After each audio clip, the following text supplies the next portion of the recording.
A gente estava aqui acompanhando, né, tudo que acontece no Brasil e no mundo, né, poderia falar, por exemplo, de uma tentativa do governo, sei lá, diminuir a inflação, do governo melhorar a economia brasileira, do governo ampliar os estudos para lá na frente ter uma vacina contra alguma doença maluca que possa vir a surgir. Mas, infelizmente, a gente é obrigado a falar com o Dr. Álvaro sobre mais uma bobagem dita pelo presidente da República que pode influenciar e até matar. Que é essa história absurda de que vacina pode causar AIDS, trazer HIV, sei lá eu.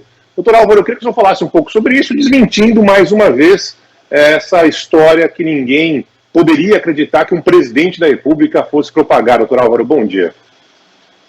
Bom dia, Barão, bom dia para Carla, muito bom dia para os ouvintes. De novo, né, Barão, quando a gente acha que o absurdo teve um limite, alguém ultrapassa esse limite exatamente no momento da pandemia, onde a gente espera chegar naquela cobertura de 80%, 90% das vacinas para que a gente retome as atividades, e vem com essa fala que, além de estimular as pessoas a tomarem vacina, você aumenta o preconceito para as pessoas vivendo com HIV, né? Não há nenhuma relação de alguém tomar vacina de Covid, qualquer tecnologia que tem no Brasil, com o fato de você desenvolver uma síndrome de imunodeficiência adquirida ou aumentar a chance de você pegar HIV, né? E também você coloca a situação do HIV como a pior situação do mundo. Não é a pior coisa do mundo ter HIV, as pessoas tomam remédio, têm uma qualidade de vida, então é um serviço duplo, né? Você desestimula as pessoas a ter esse contínuo de o Brasil, ele ganhou espaço aí com relação ao controle adequado por causa da vacina, então você desestimula a pessoa a tomar, associando uma doença, e também você amplifica toda a luta que a gente tem há anos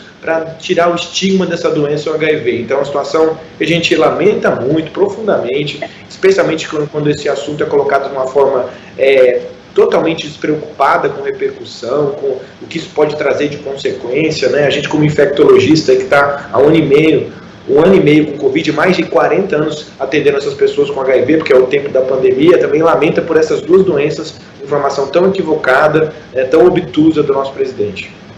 Doutor Álvaro, isso inclusive acaba reduzindo um debate que pode ser produtivo, que seria o do efeito da vacina nas pessoas que são portadoras, né, do vírus do HIV, por exemplo. Fica até complicado a gente avançar nesse tipo de discussão e de descoberta, não é isso? Porque quando se joga a informação desse jeito, totalmente desorientada, sem pé nem cabeça, confundindo as pessoas, o que é real, o que pode ter avanços, acaba ficando comprometido também, não é?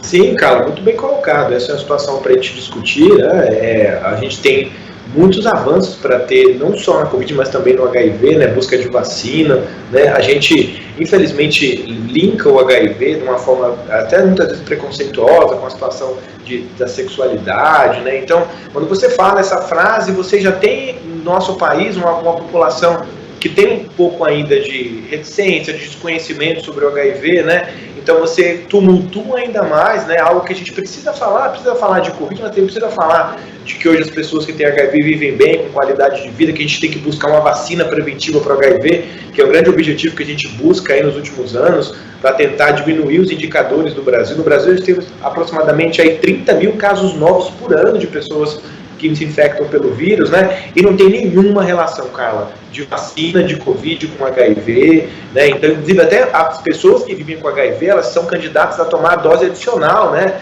É importante que elas tomem, porque tem um déficit imunológico e todas essas populações têm que ser contempladas com a dose de reforço. Aqui, nosso ouvinte, Barão, bem rapidinho, final de telefone 4632, está dizendo, olha, tem uma relação sim. A pessoa que tomou vacina e transa sem camisinha pode pegar HIV. A pessoa que tomou vacina, não é? Muito bem colocado, e compartilha a seringa, pode pegar HIV, né? Então é isso, a relação é essa, né? Exatamente, as vias de transmissão do HIV não são por uma vacina. A via de transmissão é sexual, é relação desprotegida, quando você não utiliza os métodos de prevenção, a questão da transmissão com compartilhamento de seringas, né? Acho que tem que ter claro para as pessoas que a transmissão do vírus está vinculada a esse tipo de situação. Nada absolutamente a ver com relação a tomar uma vacina de Covid. É inacreditável, né? Que a gente tem que toda hora vir aqui e explicar a verdade, né? É um negócio surreal como a gente acompanha essa falta de qualquer compromisso com o mínimo de realidade no caso envolvendo o nosso presidente. Doutor, eu queria falar sobre a situação de dois países, né? A gente está vendo a Rússia passar por um momento muito complicado, de novo, com lockdown, né? Enquanto no Brasil as coisas estão melhorando, aqui nos Estados Unidos também, a Rússia passa por um momento delicado. E na China, onde tudo teria começado, tudo começou aparentemente nessa pandemia, né? Também uma preocupação do governo numa região ali específica, determinando o lockdown. Eu queria que o senhor falasse sobre essas duas situações que aparentemente vão na contramão, né? Tanto do que acontece aqui nos Estados Unidos e aí também no Brasil. Olha, dois países que conduziram a pandemia de forma completamente diferente, né? Você vê que na Rússia a gente tinha lá os avanços da Sputnik. Só o que aconteceu? A vacina avançou, mas estabilizou num patamar muito inferior do que se gostaria de ser a população imunizada. Então tem uma percentagem pequena de imunização na Rússia, uma abertura muito rápida, né, num contexto de sub-imunização. Então tudo isso favoreceu esse cenário que é muito ruim, né, quando você pensa que nós já estamos 1 ano e meio de pandemia, já tem vacina, né, a gente já conhece as práticas relacionadas a como evitar a doença fora a vacina, que é isolamento. Então, dentro desse momento, ter um contexto desfavorável significa um planejamento ruim com relação à expansão da vacina, com relação à abertura de uma forma exagerada, enquanto tem uma baixa porcentagem de cobertura vacinal na Rússia. Existe um aumento de vacina muito forte nesse país, né? Não se avançou em cobertura vacinal e, em contrapartida, a gente tem lá a China com um número muito pequeno de casos,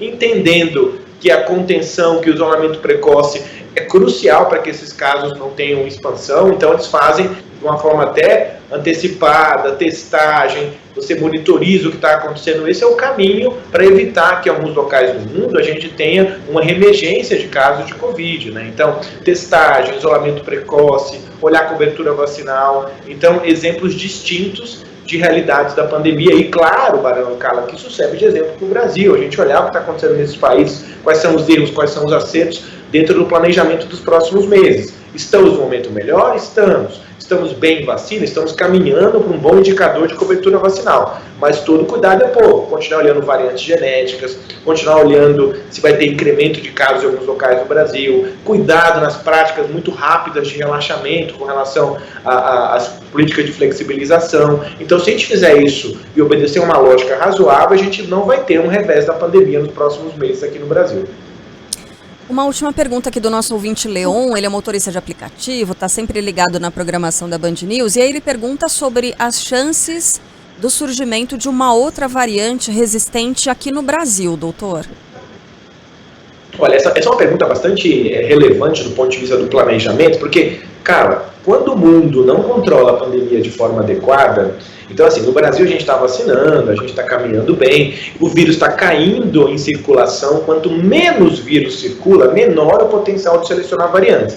Só que não adianta nada eu fazer um controle no nosso país, aqui na América do Sul, se alguns locais do mundo não tem controle da pandemia. Aí surge uma variante lá, mais transmissível, e basta uma pessoa entrar num avião, vir para outro país e trazer essa variante para outros locais. Então, para ter o controle da pandemia de variantes no cenário global, eu preciso controlar a doença em todos os países do mundo. E, infelizmente, o que a gente vê é uma disparidade com relação ao acesso a vacinas nos países, né? Então, eu posso ter países aí com a cobertura acima de 80%, países com cobertura muito baixa. Nesse país surge uma variante mais transmissível, tem o transporte aéreo, o mundo está voltando a se mobilizar, as pessoas estão voltando a viajar, a fazer transporte internacional, né, de várias formas. Então, cuidado aí com relação a essa falta de cobertura. A OMS já alertou isso, na preocupação com relação a esse enfrentamento totalmente heterogêneo da pandemia com relação à vacina nos países do mundo.